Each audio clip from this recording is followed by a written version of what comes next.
আজকের ভিডিওটা সেসব আপুদের জন্য যারা আমার মতো চুড়ি পরতে গিয়ে খুব মেসি করে ফেলেন। আজকে আপনাদেরকে দেখাবো কিভাবে খুব সুন্দর করে চুড়ি অর্গানাইজ করে রাখা যায়। এইভাবে চুড়ি অর্গানাইজ করলে চুড়িগুলো কিন্তু আর তেমন একটা মেসি হয় না, আর চুড়িতে ধুলাবালি পড়ে চুড়ি পুরানো হয়ে যায় না। এখান থেকে চুড়িগুলো খুব ইজিলি নেওয়া যায় এবং আগের মতো খুব সুন্দর করে ঠিকঠাকভাবে রাখা যায়। তো চলেন ভিডিওটি না টেনে একসাথে অর্গানাইজ করি। হ্যালো সবাইকে, আশা করছি সবাই সুস্থ আছেন।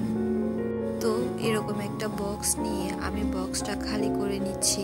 এই যে এই চুড়িটা দেখছেন, এটা এমন প্যাকেজিং এ আমি কিন্তু দোকান থেকে নিয়েছিলাম। এটার মতো করে আমি আমার চুড়িগুলো অর্গানাইজ করব। আমি আমার চুড়িগুলো আগে টিস্যু দিয়ে পেঁচিয়ে এই টাইপসের বক্সের মধ্যে রাখতাম। এখান থেকে নিতে গেলে খুব মেসি হয়ে যেত। তো ভাবলাম এইটার একটা DIY করি এবং আপনাদের সাথে শেয়ার করি। তো প্রথমে একটা মোটা শক্ত কাগজ নিয়ে চুড়ির মাপ বরাবর শেপ দিয়ে নেব, তারপর সেটাকে পিন আপ করে নেব। এক পাশে পিন আপ করে চুড়িগুলা ইন করার পর তারপর অপর সাইডেও পিন আপ করে নেব।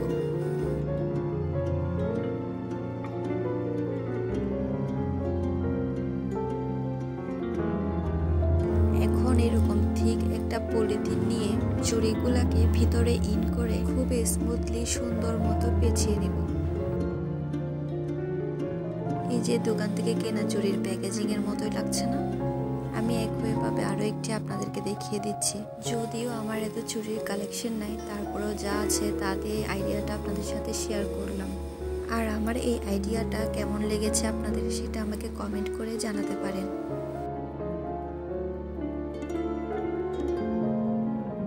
আমি একইভাবে সবগুলা চুড়ি এমন করে প্যাকেজিং করে নিয়েছি। Here is the final look. আর আমাকে হেল্প করার জন্য আমার রাজকন্যাও চলে এসেছে। তো আপনাদের আমার ভিডিওটি কেমন লেগেছে অবশ্যই কমেন্ট করে জানাবেন, আর আমাকে ফলো করে না থাকলে অবশ্যই ফলো করে নেবেন। Take care, thanks for watching.